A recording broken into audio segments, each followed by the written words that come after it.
on saura si Ousmane Sonko va adhérer à la convocation ou non. C'est la réponse que ce sera dans un instant, le temps qu'il s'installe et que voilà, le micro soit en place. Donc rek mbokk yi Ousmane Sonko nekk na si biir salle bi rek ci biir lay jaar donc rek le temps que muy installé wu ñu xaar rek ñu mën a installé wu comme ça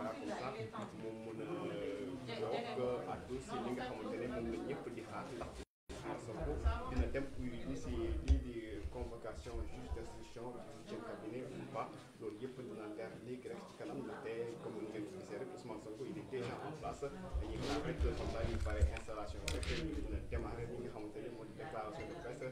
président de Pastef ak député bi à l'Assemblée nationale gannaaw rek bu ñu munee li nga xamante ne moo di immunité parlementaire bi Ousmane Sonko donc après la convocation de réception donc on va indi micro bi waay Issa prochaine fois mu ko jël comme annoncé par ses avocats lors de cette déclaration de presse cet après-midi. Issa. Les gars, on a déjà démarré le direct. Ne vous mettez pas devant les caméras. Issa, du mën a jël ñaari de.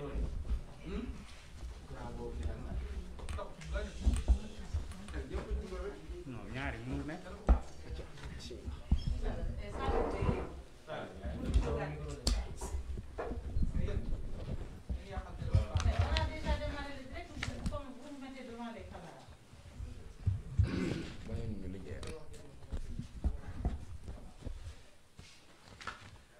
Bien jël ngeen sama place sax ah mënuma teg sama feuille bi tellement benn il faut chercher une grande table.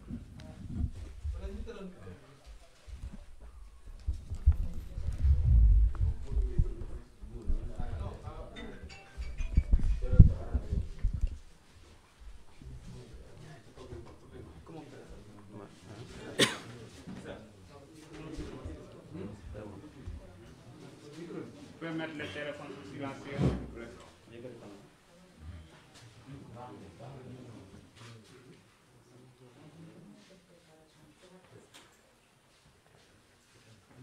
Ah dañ gisee mën nañ door. C'est bon?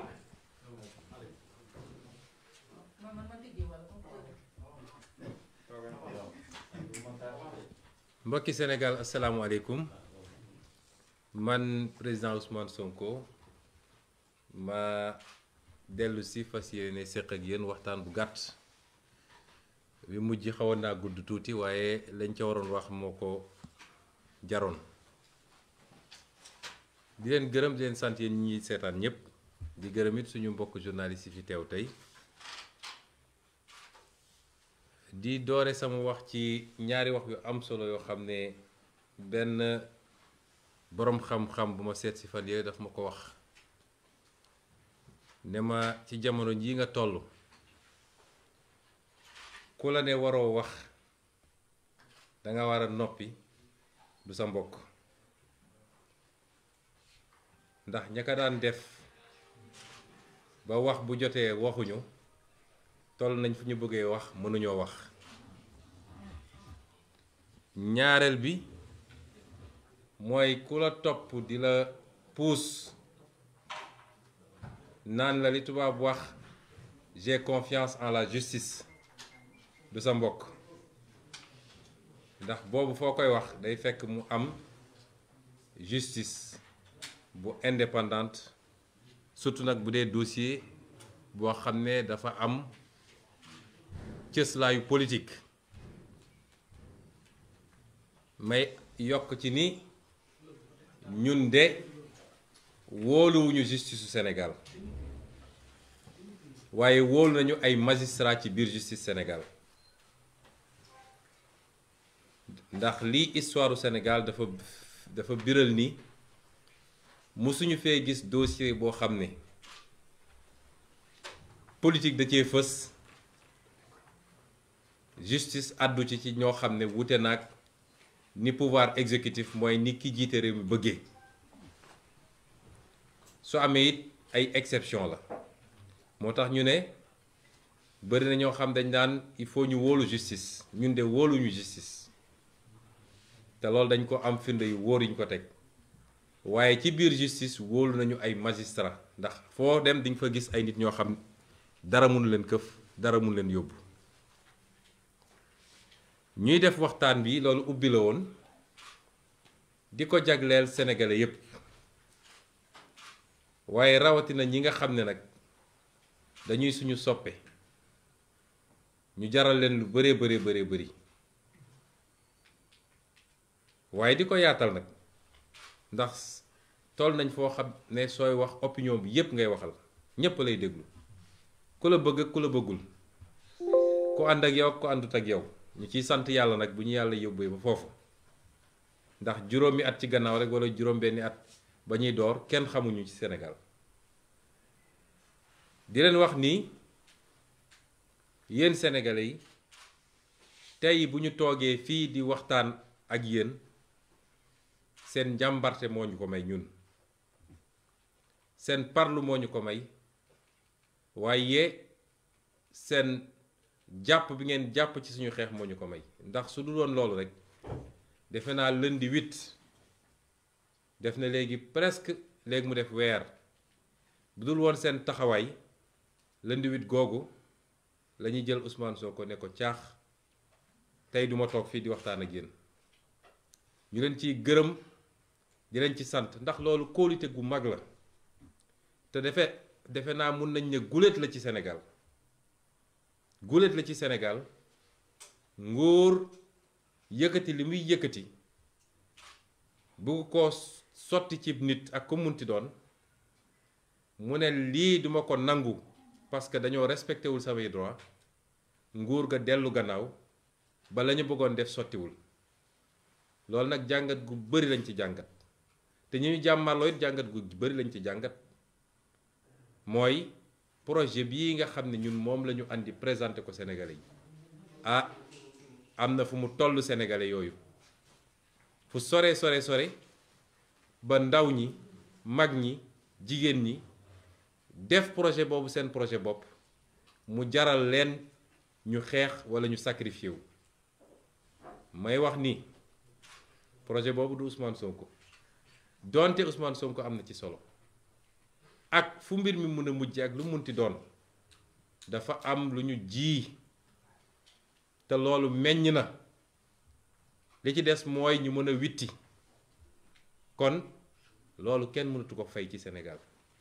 moo tax ñun bu ñuy dugg ci projet politique dañu ne du projet personnel du parti unipersonnel waaye projet la boo xam ne ku patriotisme c'est-à-dire ku bëgg sa réew nekk sa dënn rek ku bëgg Afrique nekk sa dënn rek projet bi sa projet la seen taxawaay googu moo ñu may ñu nekk fii tey ba war a mën a wax ak sénégalais yi lu bari am na waaye seen taxawaay boobu moo ñu may ba li tubaab di wax ni gagné nañu la première manche mooy su doon match de football dañ naan premier mi-temps bi gagné nañ ko ndax suñu amul woon loolu duñu am jot gu ñu jàkkaarloog sénégalais di wax ak ñoom ba tey biir na ci bopp sénégalais yépp nag même ñu àndul ak ñun ñépp dëppoo nañ ni lii ab complot la suñu nangu woon ñu taftafee ñu noonu ñu ko bëggoon def kon duñu egsi fii mu des nag naka la ñu war a doxalee li ñuy dëgmal ndax boo nekkee ci xeex jàkkaarloog ñoo xam ne foo natt doole seen doole weesu na ko ci xarala yi ñu yor ci alal gu ñu yor ci li ñu yor ci ay service moo xam administration moo xam police moo xam justice moo xam leneen ak leneen ñu téye ko seen loxo moo xam it lu ñu yor ci ay moyens yoo xam ne mën nañ koo jaarale ci ay nit ñooñu dem toogal leen di leen wax loo xam ne dañuy fexe ba nërmel xelu Sénégalais yi li ma ni wax yéen Sénégalais yéen a ma ko gën a xam soo jàmmarloog ñu mel noonu dafay laaj saa su ne étape boo toll nga taxaw xayma xool lu mu méngoog démarche parce que xeex bi doole dina ko gañe de waaye li koy gën a gañe mi ngi jóge ci xeltu boobu nag nga xam ne ñoo ngi koy saxal te wéetuñu ci moo ñu andi ba ñu xool ni ñii ñu jàmmaar lool muy Macky Sall ak ñi mu ay taalibeem yi muy yónni ñu koy defal lan mooy objectif am mooy di lépp lan la ciy wut parce que loolu buñ ko leeralee rek lépp lu ñuy doxal ci xeex bi dinañu xam fu ñu koy teg ma tontu ni ñoom dañoo amoon li tubaab di wax objectif principal mooy dañu amoon lu leen tax a jóg loo xam ne mooy seen yitte bi gën a rëy yitte boobu mooy lan mooy fexe ba ala kulli xaal 2024 Ousmane Sonko du doon candidat élection présidentielle li may wax dafa am solo na ko ñëpp jàpp parce que suñu comprendre ñoom li ñuy doxale rek dañuy bàyyi xeex bi am solo bi nekk ci xeex yu ndaw ndawaan yi lay seen mbébét ñoom la leen tax a jóg ak leen tax a dugg ci lii lépp mooy nu ñuy fexe ba gàllankoor Ousmane Sonko ba 2024 fa ñuy taxawee di laaj réew mi moom du fa taxaw di ko laaj nañ ko defee woon ci gannaaw ak ñeneen muy Karim Wade ak Khalifa Sall loolu rek mooy objectif bi bu objectif boobu weesoo am na lu tubaab di wax objectif secondaire mooy loolu mooy seen farata ñoom am na peut-être sunna bu ci tegu mooy nañu fexe ba gàkkal ko ba tilimal ko ba sénégalais yi ne kii du nit bu baax ñaar yooyu mooy seen objectif bu njëkk ba nag moo leen gën a tere nelaw moo leen andil lii lépp boo xamee loolu nag ca doxalin bi ngay doxal da ngay fexe ba may leen ñoom lu leen yombalal loolu moo tax ñetti fan yi ñu jóge déglu naa ñëpp fu ne Sénégal nit woo na ma fa fu ne Sénégal nit jóge na fa mu jaral ko léeg-léeg mu taal otoom wala def délégation wala bokk ak association wala parti politique am démb fii ci salle bi recevoir naa si waa opposition nga xam ne dañoo bokk ci FRN recevoir naa waa société civile ba ci tey la mujj ak ñoom Alioune Tine recevoir naa fi ay kilifa diine ñoom Mame Matar Gueye ak ñoom Abbé Jacques Seck recevoir naa fi ay nit yoo xam ne bokkuñu ci benn kuréel waaye ñu Sénégal ñor la recevoir naa fi dégg naa fi walla woo nañ ma ci kilifa diine réew mi yépp ñépp nag amul tarixa bi amul diine bi ci ay yóbbante yoo xam ne yegsi na ci man waaye ma doore ci li may wax li nga xam ne mooy li ci ëpp solo mooy ñi nga xam ne damay liggéey ñoom ñuy samay avocat parce que dossier bi nag dossier politique la téeméer boo jël juróom-ñett fukk yi politique la waaye am na ñaar fukk yoo xam ne ci yoon la ca war ci politique nag mooy li ñu def ba tey jii la ca war ci yoon mooy li ñuy liggéey ak ñi nga xam ne seen xam-xam màcc na jëm ci loolu muy suñu avocat toog nañu waxtaan ak ñoom ci ñaari réunion yu gudd muy dimanche bi passé ak tey jii ma déglu leen bu baax a baax loolu ñépp ñu ànd ak ñun képp ko ànd ak ñun dama bëgg loolu nga boole ko ci li war a tax tey ñu orienté suñu xeex ca lañu waxtaan lañu jàpp mooy benn dossier bi leen tax a jóg ñu ne dossier siif la dossier boobu dara newu ci dossier boobu juge ak nu mu jeng bu ñëwee ba ci biir lépp dina feeñ walla lépp feeñ na ba noppi sax amul juge boo xam ne war naa mën a ne lii dinaa ci condamné nit loolu dàqantewul nag ak li ma wax bi may ubbi ni man wóoluwuma suñu justice waaye wóolu naa ay magistrat yoo xam ne dañ leen ni tànn ci biir waaye ñii suñu bëggee def seen yëfu salte depuis procureur moom tuddatuma ay turam comme mi ngi toppatoo sama biir ménage di woo ay nit di wax lu jëm ci sama biir ménage procureur boobu mënatul assurer benn garantie ni procureur de la république la yàkkamti gi mu yàkkamti woon xam nga gaynde gu xiif yàkkamti gu mu yàkkamti woon jot ci Ousmane Sonko moo andi vice de procédure yi am ci dossier bi yépp wala bukki bokk ndax sax jox wax ko gaynde sax day rëy waaye procureur boobu ba ci la ñuy tànn ci juge d'instruction ba la ñuy tànn ci juge yu war a àtte état wala Macky Sall ak ay ñooñam bu ñu yëkkatee ab dossier loolu yëpp dañ ciy tànn ñu leen fay toogal ba defal leen li ñu bëgg a def moo tax dama ne li ma wax ni dàkkantewul ak li ma njëkk a wax waaye ñu dellu ci dossier bi ñoom li ñu jàpp mooy dossier bi dossier bu vide la dara newu ci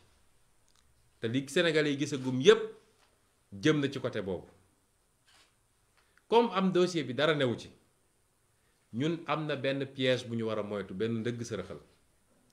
mooy ñu may leen fu ñu créer beneen dossier ci biir dossier bi parce que loolu mooy seen bëbët yépp nag tey xam nañ ni dossier bi yëkkati nañ ko defe naa mujj naa dis ci ñoom suñ ko mënoon yebbeeku ko waaye dañoo ñëg ànd ak jàpp nañ ni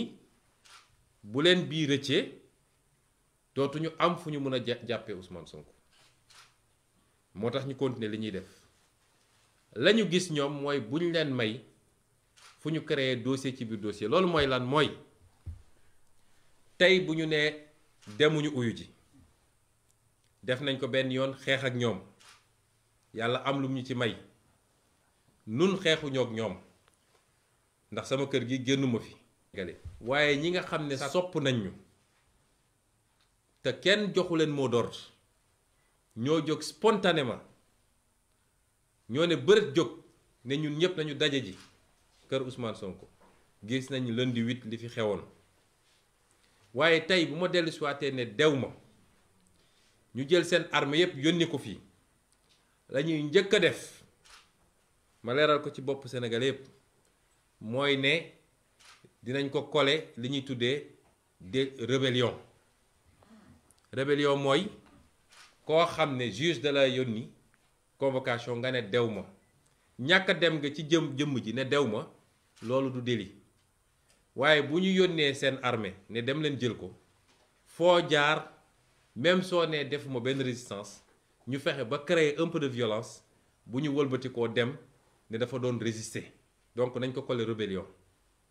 bu boobaa nag lañ doon ut ci dossier bu njëkk ba te mënuñu koo am dinañ ko gaaw a am fii ndax flagrant délit lañ lay yóbbu àtte la def la 6 mois daal di takkal sa casier jeex na kon xeex bi léeg-léeg da nga ciy boole xel ndax ñoom bu ñuy def seen dëgg sa rëxal du doon benn dañ koy lal ne bu rëccee ci bii dañu fexe ba am ko ci bii loolu nag mun naa ne door nañ ko may wax Sénégal yépp nag nii jamono ji ñu toog tembe gannaaw dossier bii ñu tudd muy dossier Siff ubbi nañu beneen dossier boo xam ne nee nañu appel à l'insurrection mooy dañoo woote fippu fii kenn musu fee woote fippu dañu ne buñ ñoo buggee jaay doole ci loo xam ne suñu àq la constitution may nañu ko danañu bañ ñu nit ba suñu doole yem loolu kenn mënu cee attaquer kenn au contraire ñoom ñoo def li ñuy wax délit de provocation waaye tey jii ci premier cabinet bu Samba Sall ubbi nañ fa dossier bu ñu tuddee noonu ne dañoo woote fippu ci dossier boobu la ñu jàppee 23 ci suñuy ndaw ba tey ji ñu ngi Cap Manuel waaye bu ñu jàppee 23 yooyu ba noppi dañu ne am na keneen koo xam ne dugalaguñ ko ñu tuddee ko X dellu si na may wax Sénégal yépp nag X boobu lañ ca jublu ñoom mooy Ousmane Sonko xam nañu seen dossier bi du sotti lañ ca jublu mooy wëlbatikuwaat gannaaw luy xew ci fan yii ci juge 8e cabinet bu dee la ñu bëgg a def sotti na te ñu am ci la ñu bëgg ñu gaawantu yokk ci bii ne X bu ñu doon wër moom la ndax moo woo xale yi ne leen génn leen kon ñépp nañu xam ni seen pexe yemul ci benn pexe yi dañ koo lal beneen ñetteel bi ñu doon waajal mooy suñu nee Ousmane Sonko nee na du dem ñu indi fi GIGN wala BIP fexe ba jaxase affaire yi bu ñu génnee nag ne dafa doon résister moo tax dañ ko yokkal délit rébellion jugé ko flagrant délit dem tëj ko. te it toujours ci gis-gisu avocat yi mooy dem ak ñàkk a dem benn résultat bi la mooy boo demul it dinañ fi yónni armée ñi fi nekk dinañu résister peut-être wala suñu résister wul xale yi dinañ jóge fële résister deret dina tuuru waaye yàgg da nga dem. kon pour bañ leen may porox ndoll yooyu nga xam ne mun nañ ci jaar pour génne leneen loo xam ne loolu day yomb ci ñoom ni dossier bi jafe ci ñoom moo tax avocat yooyu ñoom ñépp bi ñu dajee ñëw taxaw ñaan ñu insister joxe seen conseil ñu déglu leen. balaa may génn ci avocat yi dinaa leen jagleel ay remerciements jaajëfal leen ndax sonn nañ trop ci dossier bi mbir mi dooree ba léegi amul bëccëg amul guddi fii laa leen di woo ñu bàyyi seen yitte ma lim leen muy maître Massokhna Kane maître Ciré Clédor Ly maître Khoureychi Ba maître Demba Ciré Bathily maître Youssouf Camara maître Joseph Étienne Dione maître Bamba Cissé maître Ousseynou Ngom maître Ndoumbé Wane ak maître Djibi Diagne waaye it di remercier ñi nga xam ne toujours ci avocat yooyu bokk ci dossier bi waaye gën a sonn ci suñu ndaw yi nga xam ne jàpp nañ leen suñu jigéen yi nga xam ne jàpp nañ leen tey jii defe naa am nañ lu mat 53 muy juróom fukk ak ñett yoo xam ne ñi ngi ci loxo Macky Sall ñooñu maître Amadou Sow maître Babacar Ndiaye maître Abdoulaye Tall maître Théophile Kayosi maître Michel Simel Bass ak maître Magna Silva ma leen ni jaajëfal ci sama tur ci turu parti bi waaye ci turu sénégalais yépp mbokk yi gannaaw bi ma waxee li nga xam ne mooy taxawaay avocat yi ma dolli ci ni ñépp intervenir nañu wax naa leen di parti politique opposition yi daje ñoom ñépp fii ñëw ñaan ñu ko wax naa leen li nga xam ne mooy suñu kilifa diine yi ndax ñoom dañu wax ni ay régulateurs sociaux lañu wax naa ko keroog ñu bari dañ naan nañu génn wax waaye am na fu ñuy waxee fu nit yéegut te it ormal seen bopp ñun ñu ñëwaat ormal leen moo tax li olof naan ku ndëbbu ni rey sa maam bu dee da ngay ñaanoon démb ñaan barki démb dégluwuñ la balaa ngay génnaat di wax di nga xool lu bari waaye yónnee nañu ci ñun ñoom ñépp daje mu jaar ci suñu sëriñ sëñ Abdou Mbàkke bu Daaru Muxti daa di ñëw wax la même chose may wax nit société civile bi def nañu la même chose suñu parti bi ñu bokk def nañu concertation département yépp ñu laaj leen lu ñu xalaat diaspora bi ñu laaj leen lu ñu xalaat bureau politique bi wax li mu xalaat ay avis la yoo xam ne lu partagé la waaye li ëpp ci avis yi am benn boor bu ñu jëm dinaa ci ñëw léegi ñii ñépp nag li ma ci gën a touché man muy kilifa diine muy société civile muy keneen gannaaw bi ñu amee yitte ci réew mi li ma gën a touché mooy seen yitte bi gën a rëy mooy li tubaab di wax sama intégrité physique mooy ñu bañ a maye fu ñu mun a jaaree pour li ñu bëggoon am ci justice sax boo moytul ñu amee ko ci neneen ndax dégg nañ fi kaawu Xaadim Buso dégg nañ fa yeneen kaa te ci loo xam ne mën nañu gañe combat bi ci neneen ñooñu ñëpp ma ne leen seen yitte ci ñun yéeg nañ ko te dafa wane ni projet bi nga xam ne moom la ñu présenté Sénégalais yi ñor na leen projet boobu seen projet la lii lépp nag moo tax ba ñu waxtaanee déglu ñépp ñu wax Sénégalais yi ni bu soobee yàlla ëllëg ca waxtu bi ñu ko waxee dinañu génnee fii suñu kër dox ndànk dem déglu lan la juge 8e cabinet war a wax ak nun waaye loolu tekkiwul ni dañoo deltu gannaaw xeex bi commencé gul sax te tekkiwul it ni mobilisation bi exceptionnelle bi nga xam ne am na Sénégal te ñu gëjoon ko gis dina wàññeeku. tey la mobilisation war a gën a bëri tey la mobilisation war a gën a am doole tey la militants yi ak militantes yi ak sympathisants yi ak sénégalais yi nga xam ne ñépp dëgg rek moo leen ñor tey la ñu war a gën a mobiliser parce que bu ñu buggee jaarale mbir mi feneen dina am neneen nu muy demee te it tekkiwul ni li ñu waxoon ni suñu droit ñun à la résistance suñu droit individuel constitutionnel jóge na fi waaye tekkiwul ni lii nga xam ne am na ci dossier bi yépp te avocat yi wax ko député yi wax ko ba suba député yi nañu déposer recours conseil constitutionnel ñu war a signé nañu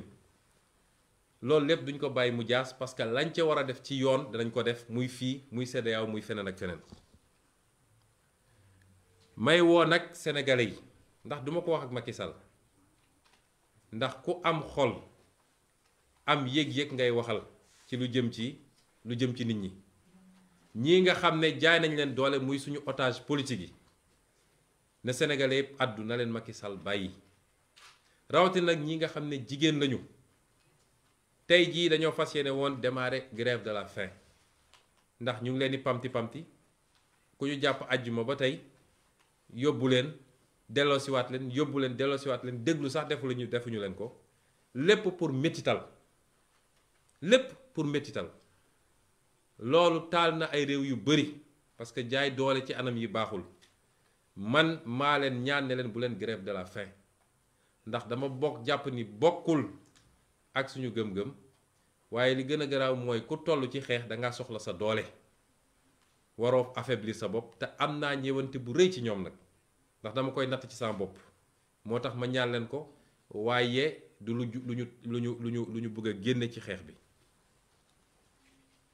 may wax tamit suñu police nationale wax naa ko keroog ci sama discours police bi ñun ñëpp la fi nekkal am na lu xew fii keroog sama kër te duñ ko bàyyi ndax def nañu lettre démenti retiré waat ko lu toll police nationale ñu war a jël jumtukaay yoo xam ne tey waroon nañ ko yóbbu ci xool ni ñuy xeexee Samba Boy ni ñuy xeexee terroristes yi ñu ñëw teg ko ci buntu kër Ousmane Sonko di ko espionner di ko filmer moom ak ay njabootam ak képp ku dugg ci kër gi ak ku génn ci kër gi loolu rafetul ci Sénégal te du kenn ku leen yónni ku dul Macky Sall ci dossier boo xam ne nee nañu dossier privé la bi loolu amee ba tey harcelé nañ ñu menacé nañ ñu dañuy ñëw par force dugg ci kër gi parce que dañoo am jumtukaay bu ñu ñàkk bu ñu wàcc fi keroog te il faut ñu jot ko bi ñëwee fi nee naa leen gisuñu jumtukaay boobu loolu doyul yónnee nañu ay médiation waaye ba tey ñi ngi ca loolu ñun nag dinañu constater par voie d'huissier su jaree ñu porter plainte police nationale dañ ko def xam naa ni police nationale wax naa ko keroog ay patriotes ñoo ci nekk ñoo ci ëpp waaye les gradés de la police laay wax bu leen nangu ñu jouer loolu leen rôle boobu compétition politique c'est entre les acteurs politiques suñuy jumtuwaay réew bu ñu ko jël di ko boole ci compétition politique day andi compétition déloyale Macky yor police yor gendarmerie yor lépp war a jàmmal ak ñoo xam ne seen parti rek dañu yor ak seen discours loolu rafetul ci réew mi la tax nag ñuy insister ñoom xam nañu ñun xam nañu buñ ñu wax loo ngir yàlla waaye loolu dafa doy nañu bàyyi di utiliser moyen état bi di espionner ay citoyens tey amul benn citoyen sénégalais boo xam ne yaa ngi ci sécurité ñépp Macky mu ngi leen di espionner ñépp nag waxuma la sax ku ne ànduma ak moom waaye ñi mu àndal sax mu ngi leen di espionner ba kañ dañ koo dénk lii pour mu tabax réew mi na yem ca loola di wax tamit ni Sénégal amul kenn koo xam ne tey umpale nga ni lii complot la ak manipulation médiatique bi ñu def yépp chargé plateau yi lu ne ñu wax ko tey soo jëlee sénégalais téeméer boo jël juróom-ñeent fukk yi nee nañ la lii complot la te bis bu nekk nag yàlla tojal leen lu bees loo xam ne foogewuñ ko woon ba tey ku déglu live Pape Alé Niang bi keroog bi may wax junj naa ne laaj leen Macky Sall ndax xam na Adji Sarr seede bi tey ñëw na ndax xam na ko moom Macky Sall ndax recevoir na ko en tout cas génn na ci gémmiñu Adji Sarr ni moom Macky Sall recevoir na ko te benn autorité APR moo ko fa yóbbu ci lim leen wax moom mi ne moom amul taaw comploté moo wax sénégalais yëpp ni ki ngeen dénk réew mi mu ne mooy président de la république ci day wàcc ba ci caniveau yi di comploter contre ses adversaires politiques ci ni mu gën a ñaawe loolu fës na tey fi may daanelee nag mbokk yi mooy di gën a soññ yéen ñépp ma leen gën a soññ xeex bi ñun de mun nañ ci ñàkk ay dunq waaye Macky Sall dina ci ñàkk nguuram ci nii walla ci nële dugg na ci loo xam ne amul tey benn sénégalais bu ko nangu walla bu ko rafetlu amul kon lu ñuy xeex la ba fu xeex bi yem waaye xeex bi nañu xam ni ay temps la xeex bi ay stratégie la xeex bi dafa am fu mu jotee foo xam ne lu mu laaj rek ñu xam ne lii la laaj moo tax ma ne mobilisation mooy nañu takku fu ñu doon nekk benn nañ fa doon téeméer fu ñu fa doon nekk benn ci mobilisation nañ fa doon téeméer di gërëm nag mouvement citoyen yi également ñi nga xam ne ñëw nañu muy ay FRAPP Y'en a marre docteur Babacar Diop FDS ak Doyna ak Ñoo Lank tous ces mouvements citoyens parti politique yi nga xam ne jël nañ seen initiative ba démb am nañu ci def conférence de presse ñoom docteur Cheikh Tidiane Dièye Cheikh Bamba Dièye ñoom Bougane ñëpp ak ñi vraiment tous les partis politiques su ma limee rek juum ñi taxawoon assemblée nationale lu ne ñu daj ko ci ñoom ñëpp nag député opposition yi ñoom ñëpp ñu ngi leen di gërëm ne leen nag mobilisation bi ça ne fait que commencer mbokk yi lii laa bëggoon andi ci sama déclaration di ko faram-fàcce ci français ci nu mu gën a gaawee daal di yeewi ñëpp ndax defe naa mi ngi commencer guddi. Chers compatriotes, je me permets de m'adresser une fois de plus à vous pour vous édifier sur ma position par rapport à la situation actuelle. Je commencerai par rappeler les sages recommandations d'un ami que j'ai à recevoir ici et qui m'a donné 2 recommandations. Dans les circonstances actuelles, tous ceux qui te diront de te taire et de ne pas parler ne sont pas avec toi. Mais tous ceux également qui te recommanderont de faire confiance à la justice ne sont pas avec toi. Il a parfaitement raison. Il faut communiquer pour édifier l'opinion à chaque fois que nécessaire. Il faut communiquer parce que ceux qui sont avec nous, ceux qui nous suivent, mais l'opinion a besoin d'avoir des arguments. Chacun fera l'interprétation qu'il veut, le traitement qu'il veut, mais il faut communiquer, mais ne pas laisser communiquer à votre place. Particulièrement la contre-communication. Il a raison parce que nous savons de quelle justice on parle dans ce pays. Et il est exceptionnel, pour ne pas dire, on n'a jamais vu un dossier politique tranché par la justice dans un sens différent de celui du vouloir du prince, quel que soit le prince qui est là, mais en l'occurrence aujourd'hui, M. Macky Sall. Nous ne croyons pas à cette justice, mais nous croyons à certains magistrats. Il y a des magistrats sérieux, compétents, qui font correctement leur travail. Mais il est évident que lorsque le tenant du pouvoir entreprend un complot de cette nature, il s'assure de placer sur toute la chaîne judiciaire des gens capables de lui faire le sale boulot. Quelle que soit la qualité de votre dossier par ailleurs. Je voudrais dire à tous les Sénégalais, ça transcende les militants de PASTEF. Parce que ceux qui sont mobilisés le lundi 8 ici ne sont pas seulement les militants de PASTEF. C'est le Sénégalais lambda. C'est le Sénégalais qui n'appartient à aucun parti politique. C'est le Sénégalais de tel ou tel autre parti politique d'opposition. C'est le Sénégalais de la société civile. C'est le Sénégalais des mouvements citoyens. C'est même le Sénégalais religieux. Tous ceux qui détestent et combattent l'injustice ont fait ce mouvement spontané pour venir dire non à cette injustice. Et cette posture que vous avez adoptée nous a permis de gagner énormément de temps. Cette posture que vous avez adoptée nous a permis d'être là aujourd'hui à continuer à édifier les Sénégalais. Je vous en remercie énormément. Cette posture nous a permis de gagner la première manche. Parce que n'eût été votre engagement, votre détermination, mais votre mouvement spontané de ce jour, je n'aurais jamais eu la latitude et le temps qu'il fallait pour communiquer avec les Sénégalais et pour démontrer le complot. Je vous remercie pour cela. Quelle démarche devons-nous tous adopter à partir de maintenant? Quelle stratégie devons-nous adopter à partir de maintenant? C'est ça l'objet de cette présente déclaration de presse. Pour définir cette attitude, il faut partir de l'analyse de l'objectif recherché, la définition de l'objectif recherché par notre vis-à-vis, par notre adversaire, qui, par endroits, se transforme même en un ennemi. Quel est l'objectif de Macky Sall dans tout cela? Macky Sall a un objectif principal, c'est de radier Ousmane Sonko des listes électorales et d'éviter, de l'empêcher en tout cas, de pouvoir se présenter à toute élection à venir, mais particulièrement et singulièrement à l'élection présidentielle de 2024. Il a des raisons de le faire, puisqu'il a tous les sondages, il a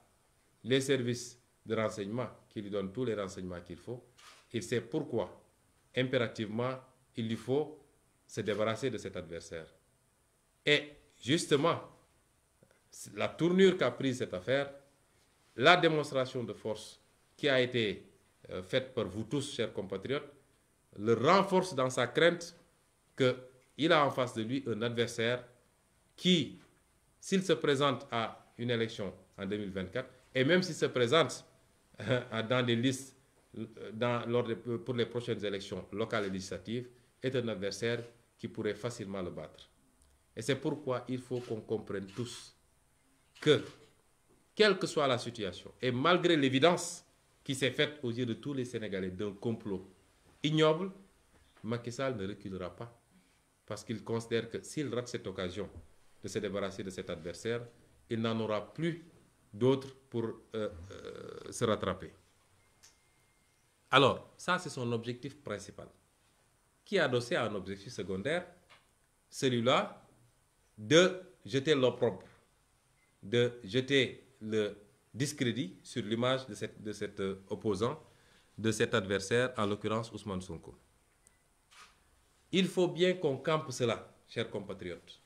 parce que ça va nous permettre de définir notre stratégie dans ce combat. Parce qu'il n'est pas question, mais absolument pas question, que Macky Sall puisse atteindre cet objectif. Il n'est pas question que nous lui permettions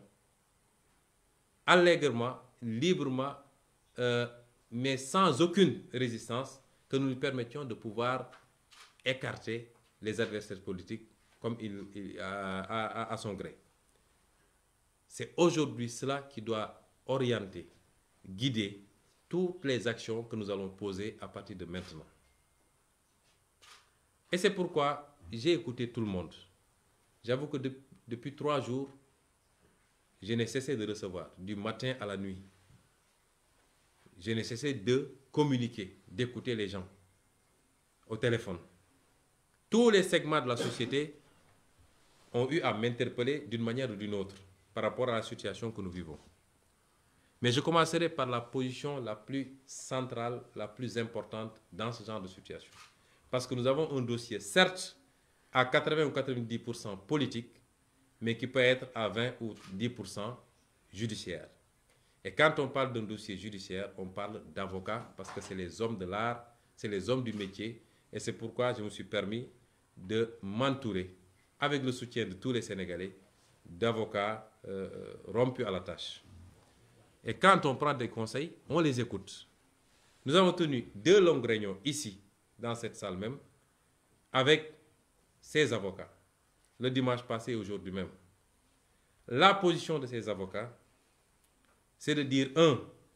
nous avons un bon dossier de viol qui sera facilement démontable devant toute juridiction. Ce que je dis là n'est pas contradictoire avec les propos de l'introduction, c'est de dire que nous ne faisons pas confiance à la justice. Mais ça ne nous empêche pas de dire, quand des avocats se saisissent d'un dossier et l'examinent, de dire que nous avons un bon dossier. Et que nous pouvons nous battre sur ce dossier. Malgré tous les vices, je n'ai pas besoin d'énumérer tous les vices, ça a fait l'objet de tellement de débats. Les députés en ont parlé, les avocats en ont parlé, les professeurs de droit en ont parlé. Nous avons suivi les plateaux. Beaucoup de tentatives de manipulation et de détournement, mais par la grâce de Dieu, les gens ont pu démontrer tous les vices qui existent, depuis la lettre du juge d'instruction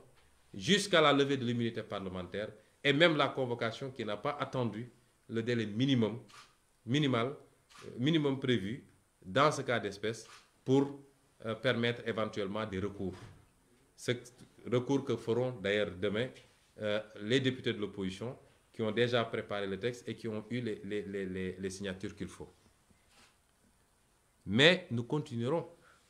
à nous battre contre ces vices et tous les recours qui devront être faits au niveau national comme international seront faits par les avocats. Donc, premièrement, la vacuité du dossier. Deuxièmement, quand on a un dossier bon, il ne faut pas donner à l'adversaire la possibilité de créer des dossiers dans le dossier. C'est ça qui est recherché. Et que si je ne déférais pas à la convocation demain, la conséquence logique, c'est un mandat d'amener, peut-être, mais l'armée qui sera envoyée pour venir ici peut trouver une résistance, même si moi je ne résiste pas. Mais aujourd'hui, les Sénégalais se sont appropriés cela. Je n'avais pas appelé le 8 pour que les gens sortent, mais ils sont sortis spontanément. Et avec la moindre résistance, ou même en l'absence de résistance, ils vont la fomenter. Ils pourront sortir pour nous mettre sur le dos un autre délit, c'est-à-dire la rébellion. Et ça, c'est un jugement direct en flagrant délit, une condamnation à 6 mois, et le casier judiciaire est complètement sali. Et c'est ça l'objectif recherché, je l'ai dit. Et donc, dans notre stratégie, ce ne serait pas intelligent de leur offrir cette opportunité. Je tiens à dire à tous les Sénégalais, parce qu'il nous faut être vigilants. Nous avons en face de nous des malfaiteurs. C'est une association de malfaiteurs. Et qui, dans sa stratégie, développe plusieurs pièges en même temps. En se disant que s'il échappe à celui-là, il tombera dans tel autre piège. Et l'autre piège, je peux vous dire à tous que, au moins je vous parle, le juge d'instruction du premier cabinet, M. Samba Sall, à la suite des manifestations du 8 février, il y a eu pas mal d'arrestations. Aujourd'hui, on a 23 jeunes à Dakar et 13 à Ziguinchor qui ont été interpellés. Et le délit, le motif qu'on leur a collé, c'est, entre autres, à part association de malfaiteurs, participation à une manifestation non autorisée, ils leur ont mis appel à l'insurrection. Ils ont mis les 23 plus X. Et à Ziguinchor, ils ont mis les 13 plus X. Et depuis lors, nos avocats font le pied de grue pour que ces jeunes soient entendus. Le juge du premier cabinet refuse parce que qu'est-ce qu'il attend? Il attend que la procédure concernant Ousmane Sonko soit déclenchée pour qu'ensuite on dise que X est Ousmane Sonko. Et à partir de ce moment, ce dossier de viol, qui est un dossier vide, sera remplacé par un dossier sur l'appel à l'insurrection. C'est pourquoi ils ont fomenté dans une certaine presse tout un débat sur l'appel à l'insurrection depuis quelques jours. Il nous faut être vigilants et il nous faut être prêts à faire face à ce nouveau forfait, en tout cas cet éventuel forfait qui viserait à rattraper le coup puisqu'ils l'ont raté avec le complot ignoble de Macky Sall. Donc, puisque y aller demain et ne pas y aller, le résultat sera le même au finish, parce que nous pouvons résister éventuellement, mais nous ne pouvons pas résister ad vitam aeternam à toute une gendarmerie, toute une police et toute une armée. En tout cas de cause, la raison voudrait qu'on aille répondre demain. C'est ça la position des avocats. Je me permettrai de remercier tous ces avocats. J'y tiens particulièrement parce que j'ai travaillé avec eux depuis plusieurs jours et je sais tous les sacrifices qu'ils consentent pour défendre ce dossier, pour y travailler, pour préparer tout ce qu'il faut préparer. Il s'agit de Maître Massokhna Kane, Maître Ciré Clédor Ly, Maître Khoureychi Ba, Maître Demba Ciré Bathily, Maître Youssouf Camara, Maître Joseph Étienne Dione, Maître Bamba Cissé, Maître Ousseynou Ngom, Maître Ndoumbe Wane, Maître Djibi Diagne,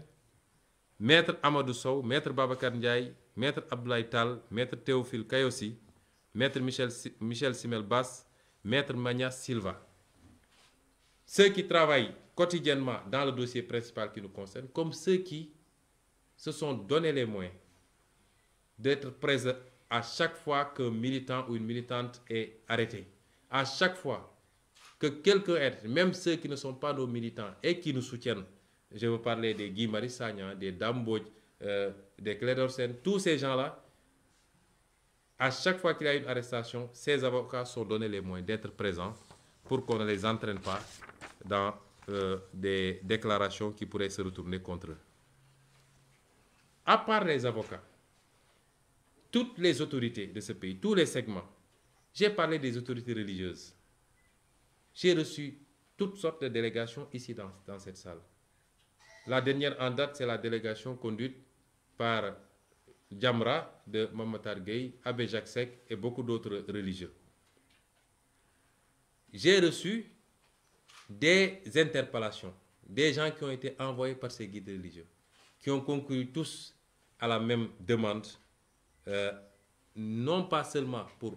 l'apaisement, puisque l'apaisement ne dépend pas de nous, je le précise encore, ça dépend particulièrement de Macky Sall et de ses comploteurs, mais qui se sont souciés, et cela m'a touché au plus profond de moi, qui se sont souciés de mon intégrité physique, de mon intégrité morale, ce qui les a amenés à exprimer leurs demandes. Je les en remercie.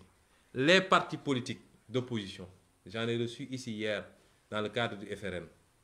La société civile, le dernier qui est sorti d'ici est M. Alioune Tine. Et un nombre incalculable de citoyens de tous bords qui m'ont interpellé depuis 3 jours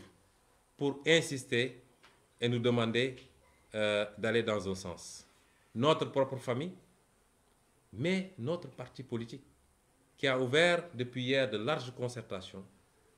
avec les 45 départements, la diaspora et le bureau politique. Il peut y avoir encore des réticences, mais l'écrasante majorité est allée dans un sens. Tous, en tout cas, ont compris qu'à chaque étape de ce combat, il nous faut adapter une stratégie. Et c'est l'ensemble de ces recommandations qui nous ont permis d'aboutir à la décision que j'annonce que demain, à l'heure contenue dans la convocation, nous irons répondre, écouter le juge du premier cabinet. Mais cela ne veut absolument pas dire une abdication. Et j'appelle tout le monde à rester mobilisé parce que nous n'accepterons, mais absolument pas, aucune injustice, aucun forfait, aucune forfaiture par rapport à la gestion de ce dossier. Je dirais également, je continuerai les appels en appelant toutes les composantes de la nation. Et en première, les femmes. Les femmes, parce que 17 femmes aujourd'hui sont retenues par Macky Sall. 17 femmes qui n'ont absolument rien fait, si ce n'est de se déplacer pour se rendre au domicile de Macky Sall. 17 femmes depuis 4 jours maintenant, depuis 6 jours maintenant, sont retenues et malmenées. On leur refuse même d'avoir des draps ou qu'on leur amène de petits lits. Elles dorment à même le sol, les carreaux, là-bas au commissariat de Dieuppeul. Et depuis 2 jours ou 3 jours, elles sont ballottées entre le tribunal et le commissariat de Dieuppeul avec des retours de parquet. Cela, ce n'est pas de la justice. Serigne Bassirou Gueye le fait sur prescription de Macky Sall uniquement pour faire mal à des adversaires politiques. Antoine Diome le fait uniquement pour essayer de régler des comptes parce que on interdit même les visites. Moi-même, je me suis déplacé le vendredi pour le rendre visite. Là-bas, au commissariat de Dieuppeul, on m'a interdit l'accès aux locaux. Des députés, les Mame Diarra Fam, les Aïssata Sabara se sont rendus là-bas, on leur a interdit l'accès aux locaux. Cela est inadmissible. Et j'en appelle à tous les segments de la société. Je ne parlerai pas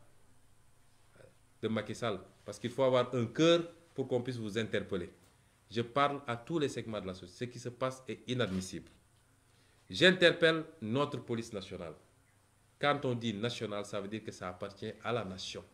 Ça appartient aux 16 millions de Sénégalais. Chacun de nous a les mêmes devoirs. La police n'est pas rémunérée par Macky Sall, elle est rémunérée par nos impôts. Elle doit rester à équidistance. Ce qui s'est passé ici, à mon domicile, le jeudi passé, est inadmissible. C'est-à-dire qu'on déploie des moyens les plus sophistiqués de l'État pour venir espionner un adversaire politique. Je maintiens mes accusations contre la police nationale. Et on en a les preuves et ils le savent. On en a les preuves, ils le savent, parce qu'on a les enregistrements, on a les vidéos, on a tout ce qui a été filmé ici. Que cette police nationale puisse se déplacer pour venir espionner un adversaire politique, mettre ici une fourgonnette qui filme 24 heures sur 24 ce qui se passe dans ma maison et qui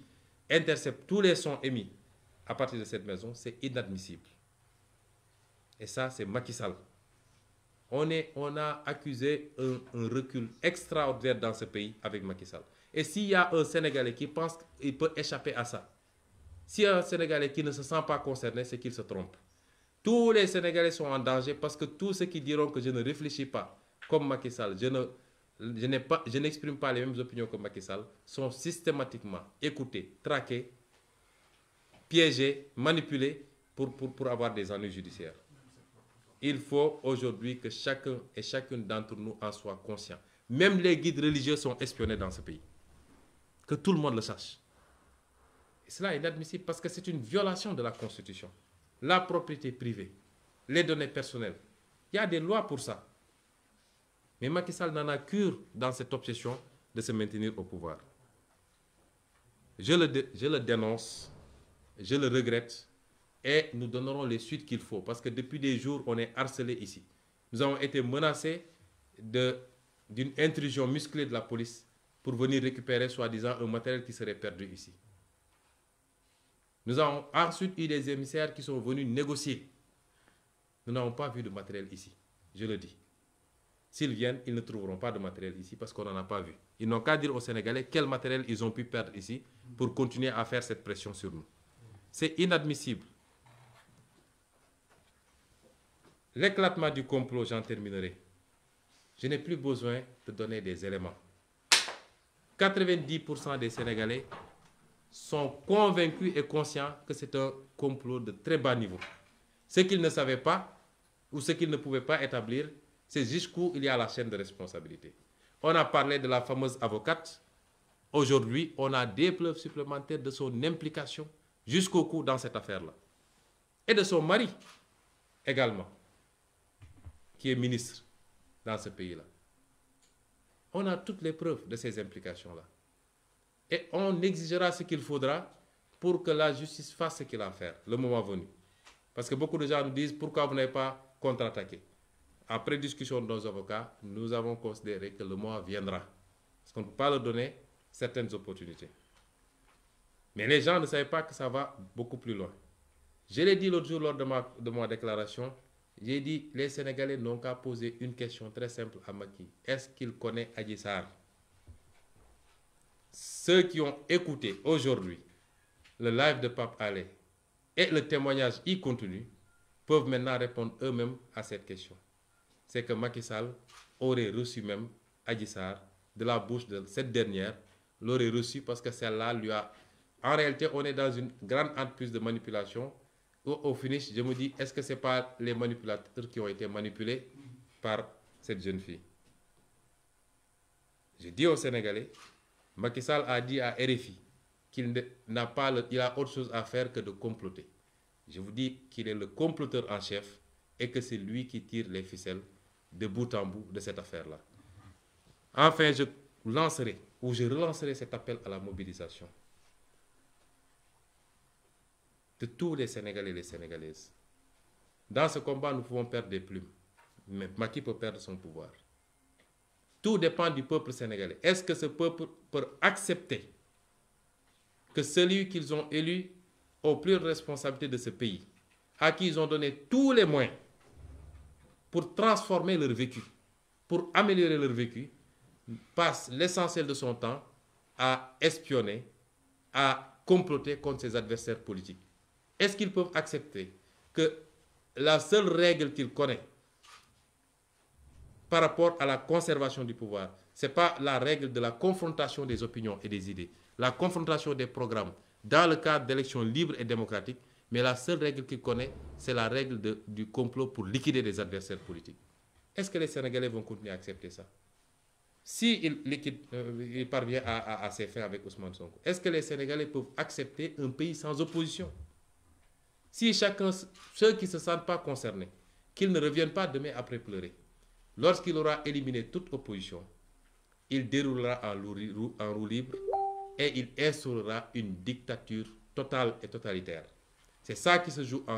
actuellement et cela interpelle chacun et chacune des Sénégalais. Ceux qui étaient déjà dans la mobilisation, renforcez cette mobilisation. Ceux qui n'y étaient pas, rejoignez cette mobilisation parce que nous avons un combat à gagner et ce combat, c'est le combat pour le Sénégal, c'est le combat pour nos enfants et nos petits-enfants. Ce n'est pas un combat pour Ousmane Sonko. Je vous remercie.